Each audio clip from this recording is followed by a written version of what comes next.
Hello, my name's Bev and I'm the author of the book Please Eat, A Mother's Struggle to Free Her Teenage Son from Anorexia, which describes our family's battle with the deadly eating disorder, anorexia nervosa, which my teenage son Ben developed back in 2009 when he was just 15 years old. This is number 9 in a series of blog posts that I wrote at the end of 2011 called the 12 Days of an Eating Disorder Christmas, showing the struggles that families can go through when there's an eating disorder in the family at Christmas time, because Christmas can be a particularly distressing time if your child has an eating disorder. This particular blog post is called On the 9th Day of Christmas, the Eating Disorder Gave to Me 9 Lessons and Carols. 3 o'clock every Christmas Eve afternoon, I have an appointment with BBC Radio 4 in our dining room. It's the world-famous Festival of 9 Lessons and Carols, live from King's College Chapel, Cambridge. At 3 p.m. precisely, the presenter announces that a chorister will step forward and lead the choir up the chancel, singing the first verse of Once in Royal David's City.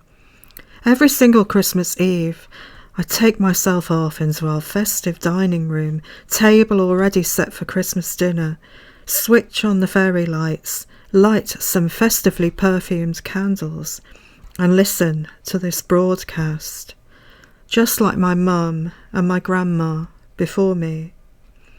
At 3 p.m. on Christmas Eve 2009, however, I was blubbing my eyes out into a box of tissues as the eating disorder raged through the house, screaming and shouting about something that had set it off.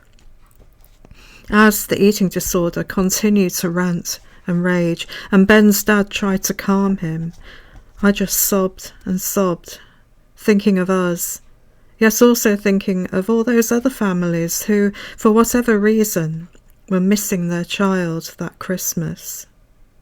Suddenly, I felt part of this terrible crowd of mothers and fathers whose only Christmas wish is to have their little boy or little girl back. At least my little boy was here in our house with us, and hopefully we'd get him back properly one day. Unlike the other mum who I came across shortly after Christmas 2010, whose daughter went into hospital with severe anorexia and didn't come back. So the eating disorder might have spoiled my Christmas Eve traditions, but at least I had a lot to be thankful for. That's the end of that blog post. You'll find a link to my blog below where you can read the whole series of the Eating Disorder Christmas blogs, and also the rest of my blog, which I began at the beginning of 2011.